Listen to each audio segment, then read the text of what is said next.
Hi there folks, my name is Jon. Let's paint a Daemon Prince, shall we?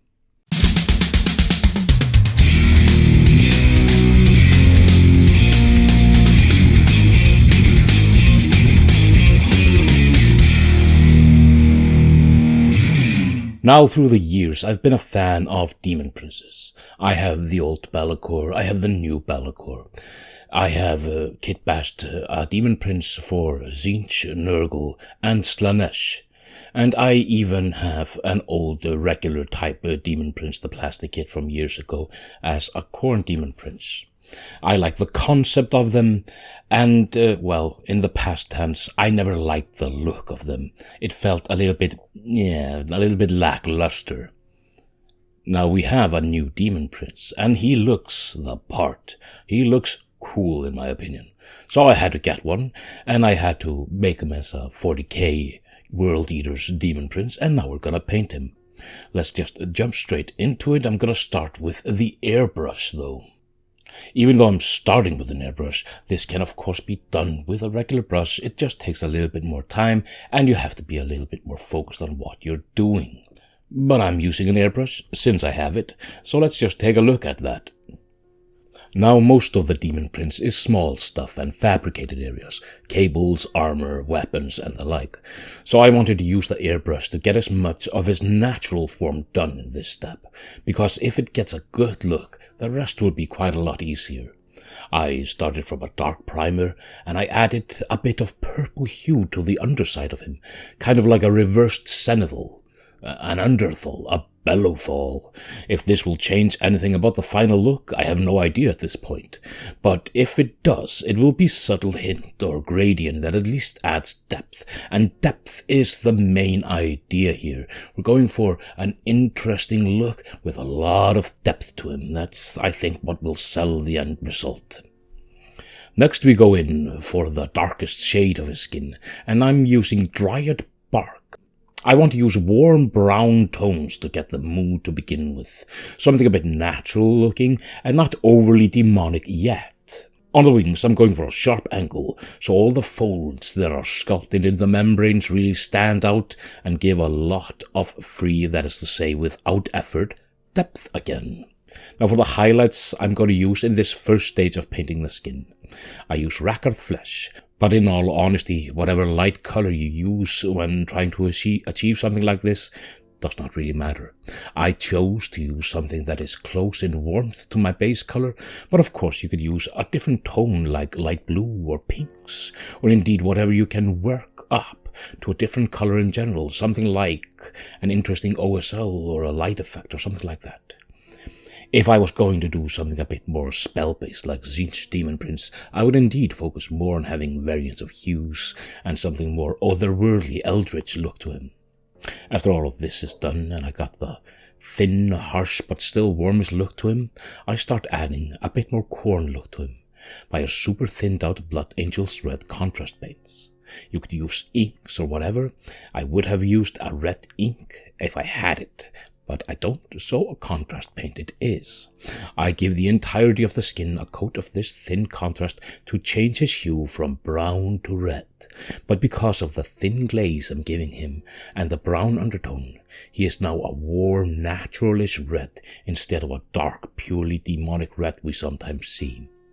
This is a tone I quite like, more bestial and not as demonic, even though this is a Daemon Prince. I feel like the pure demons and perhaps Angram himself can be in the reddest of reds, but the ex-mortal perhaps having a bit more natural hue to them. Also, then this won't clash as much with the red power armor of the World Eater's Legion he will be wearing in the end. Well, that was my plan at least. It did not turn out quite as I had imagined, but that's for later on in the video.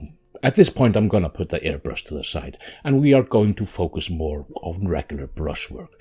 And as you can see, the airbrush step wasn't too hard. You could use a dry brush and regular layering to get to a similar end result in all honesty, but the airbrush is quicker and it's a powerful tool that I recommend most people to have. It costs a little bit, but it does help quite a lot though. Now on to regular brushwork and to continue to add tones and filters to the skin. I feel like realistic or thereabout tones to the skin, especially rough, interesting skin like this, is achieved with various extra tones. So I mixed Reichland Flesh Shade about 1 part shade to 2 parts Lamia Medium and gave all the skin a healthy wash with this. This will add to the tones already there without changing them too much. However, I leave the membrane of the wings alone. If a little bit goes astray, it's fine because it's so thin, but I have another thing I want to do there. Even more filters and tones now, but now to add a completely different hue.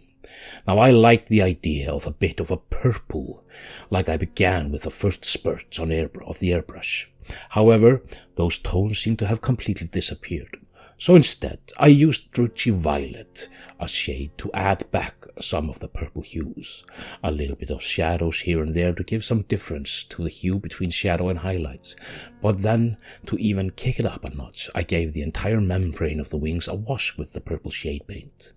Since the membrane already has the same paints for most of the part of the skin, and the purple is now already in the shadows of the Daemon Prince, it does not look too out of place, but it gives the feeling of some strained tissue in my mind. And now he has all the shade he needs, so now let's add some highlights, in the quickest, simplest way possible.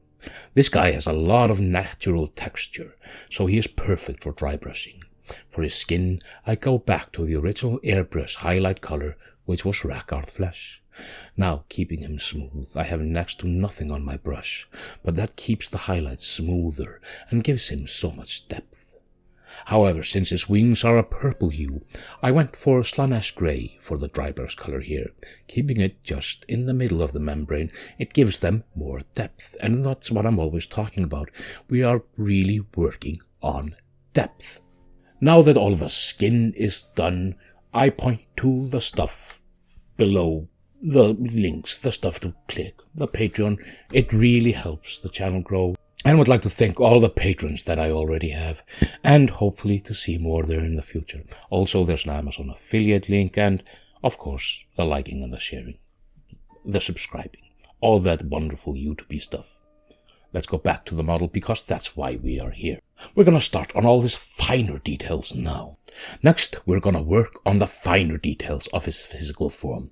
His wing talons, horns, teeth, claws, and everything like that. They all get a double thin coat of a bone white color to set up for the next couple of steps, where we will start to add more darkness to it. Now we start darkening the pristine white bone color, and we use Acrylic Earthshade or whatever brown shade you have. First, we give them a general coat, and then incrementally smaller coats always closer to the source to keep the tips lighter.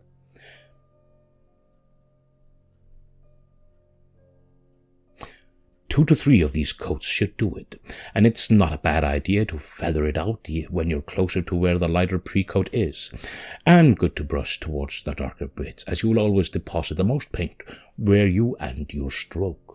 And finally, of the shade states for these parts, the tiniest hint of null just where the horn meets whatever flesh it is closest to. And just to get some slight highlight again, I go back with the original bone color to dry brush just the crispiest of edges that I can see on all of these bony bits. Now he has this glorious beard, so let's give it a healthy wash with a dark contrast paints. I'm going for Cygor Brown, but an argument can be made for a black or indeed vibrant red beard. Heck, if you have the model and you want to have him with a bright pink beard, do it. It's your model and your choice. Now, why am I using a dark contrast paint or dark undertones? Well, I'm just using it as a base color, really. It will not work properly as a contrast paint at this point because there's so much darkness underneath, but it flows well into the recesses and we get a good base color going. I will get hints from the natural like skin tones that we worked on and add a darker hue to it. A lot darker, but it will still have a small feeling from the original skin color we have been using and therefore very slightly feel like a natural continuum.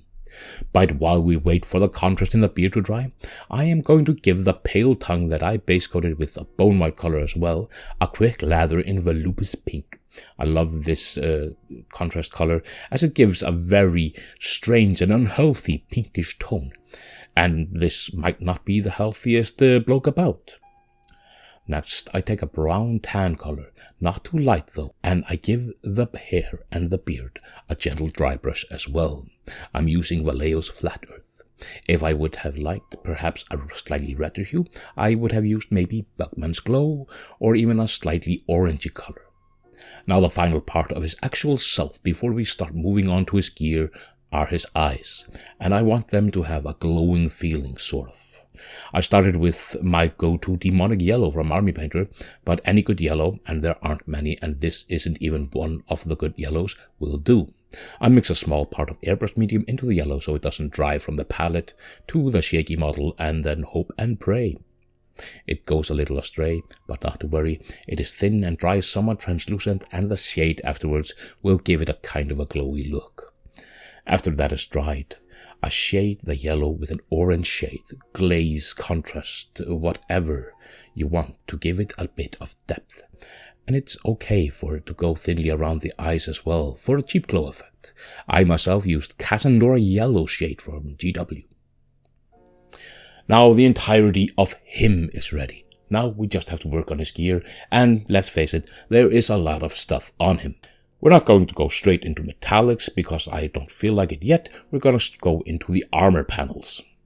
Now, since he is meant to be a World Eater's Daemon Prince, I'm going to do a test run of the World Eater's colors I plan on using. Now, they are going to be a bit darker than the GW Heavy Metal Team's World Eaters, as I like my evil guys a bit on the darker side. Also, if this does not end up exactly like the End World Eaters, that is fine. He's a Daemon Prince, so a bit of variant to his armors is perfectly fine. I start by base coating all the armor bits and black red from Vallejo. I really like that color, and I love that I have it as my red base tone. I want a properly good coverage with this, so 2-3 thin layers might be necessary. For the actual World Eaters, when it comes to those, I will most likely utilize an airbrush primarily to get the red armor looking well, and then start with black red and then my highlight color for a more smooth look, similar to what I wanted with the Daemon Prince's skin in this model. Then all the dark red armor panels will get an even darker with some Null Oil. Now, even though I mainly want the Null Oil shade in all the recesses, I am not going to get too miffed if the armor panels get a slightly darker hue. This will all be fixed with some mid-tone correcting with a quick dry brush of the black red again. Now, if I was going for a super crispy look, I would block in the mid-tones again with black red, but this is quick and looks quite well enough. And just for the crispiest of highlights, I do a soft dry brush of a much redder and more vibrant color, in my case flat red from Vallejo. If you can, when working on different tones for the same part of a model, it's not a bad idea to use paints from the same line, as the finish of the paints is quite similar and they will work better together. And for that deep chaos engraving on his arm guard, we go for even more highlights. Some orange paint just around the edges, and while we have it out, a quick subtle dry brush around the eyes on the armor and on his arm guard and on his pauldron. To add more interest to that arm guard, let's get some very fine and thin white paint and set it in the grooves of the engraving, and wash that next with a yellow wash to give it a hint of fire to it. And to finish the eyes on the armor, the same theme we went for on his eyes, yellow on the eyes and a quick glaze of orange over it. Before we start working on the metallics, I would like to finish off some of the extra bits. Because I'm not a fan of switching between metallics and regular paints. You have to clean your water. Some people would like to switch out brushes. Some people would like to switch out the paper in the wet palette. You never know. But you don't want to contaminate your regular paints with metallic flakes. Therefore, we are saving the metallics till last. Now his details. It's basically the leather and the cloth and various other things. We're going to start with the leather and the cloth, and it's going to paint in the same manner we did on Angron. We start with a fairly dark green to contrast against all the red we have going, and give the loincloth and the hilt of the sword a couple of coats of it. I'm personally using Inky Darkness, as I am a huge fan of that tint. Next, these parts, and indeed, if there are more, will get a good wash of Null Oil to get some quick shadows before we go back and re-establish the mid-tones with Inky Darkness again. But keeping in mind, we still want a lot of shadows here and there in these bits. So we'll drag the mid-tone along on the rough texture of the hilt, edge highlighting a little bit here and there, doing some lines, and it's all perfectly fine to get some interest and wear on it. After that, we go in with a lighter green color, Sons of Horus for me. I perhaps would not recommend using too vibrant of a green, rather these colors that are green but muted and having a bigger part of blue to yellow on them, as they might feel more natural and again contrast better with the warm skin and the armor tones. For all the skulls on the model, I'm going back to the bone color I used for the horns and deftly painting them all. 2 thin coats, perhaps 3 where needed, because these are not part of his natural form, so we need good coverage on them. While I am painting skulls, he has a lot of them on his base as well, so best to fill these in as well while we're on this stage. We're not going to be shading these bits just yet, because there are a few more details to do that will get the same end treatment really. First, some of these skulls are tied up on strings. These are a few of my favorite things. Let's use the Sons of Horus green color we had before, or whatever highlight color you used on your leathers. After the wash, these will read similar enough for the high-end table ready. If this was a showpiece, I would definitely go a different, more complex route though. Also, one of the skulls still has hair on it, and indeed skin, so not a skull, more of a head really. First he shall get a mop of blonde hair, since yellow is on my palette, and then let's give his face Rakarth flesh as a base color. And then while that paint is out, let's paint all the cables on the demon boy. Now everything we just painted gets a brown, dirty wash. Agrax, of course, is perfect, but whatever you want to use will do. You can even mix it up and use 2 different washes to better define things. But I am a lazy man, and therefore 1 general state-approved wash is all that he is getting. Now the cables look pretty grimy, dirty, and interesting, but they feel similar in look to the skulls. So the skulls will get a soft dry brush of our original bone color for a bit more oomph on them. Now, finally, we're at the metallic stage, and we will start to finally see him come alive to look more interesting. As of now, he has looked a little bit like a red blob, different tones of red, but missing all definition in all honesty. So now the longest, most dreadful step. All those trims and decorations are getting painted in a brassy, bronzy color. Me, I use brass scorpion for all these parts, and they are indeed many and detailed, so bracing your hands on the table edge, holding the model firmly, gritting your teeth, and just going through all the parts of him that you are not forgetting any bit. It may take some time, but it's well worth it. Now that the overall brass base coat is down, he looks immediately a bit more interesting. It makes me excited to paint up a horde of dark red, rich metallic berserkers in the future. But let's make this a bit more interesting and throw a bit of Cryptek armor shade on the gold to get a quick, easy depth to it. Focusing more on the parts that one can surmise are more likely to be in shadows and darker. Basically, let's try to do a good shadow highlight and mid-tones without doing too many complex steps. Now, to mirror the slight verdigris feeling that Angron has, I wanted some verdigris on the more interesting parts of the armor. Skulls on knee guards and belt buckle and similar things. Just very thinned out nihil oxide and just a smidgen here and there. Now it is just time to do a quick delicate dry brush of silver on the sharpest corners, and all the brassy, bronzy, gold-esque armor trim and decor is done on him. Only cold hard steel and some extra fiddly things in regards to that left to do. So the steel I am using is the same metallic I used for Angron, plate mail steel from Army Painter. Will I call it the best metal paint? No, not by a long shot. But it works well enough for this. Not super smooth or bright, and now that is why I'm using it. I'm not going for super smooth and bright, but a darker and more ruggedly grimy. And to darken it a bit more, let's throw some magic potion on it. Nuln oil. For all the shiny steely bits, and a more dedicated, thoughtful glaze in 2 or 3 coats on the long sword blade to darken it quite a bit down. And finally, to get some extra look to the sword, I'm using red contrast flash terrors and the same yellow shade I've been using up to now, both thinned down and trying my best to drop the red into the runes of the blade for an extra infernal points, and then glazing the entire fuller with the yellow for a quick powerful look. If a little bit of the red color does mix with the yellow, it's perfectly fine. It makes a more fiery look, and the sword looks pretty darn good, I must say. Now it's just time to finish the base, and this guy will be ready. I now have 2 models for my ever-growing World Eaters army.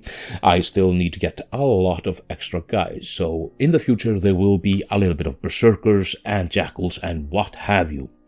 But for now, this World Eater Daemon Prince is ready, so let's just take a look at him and see how we ended up.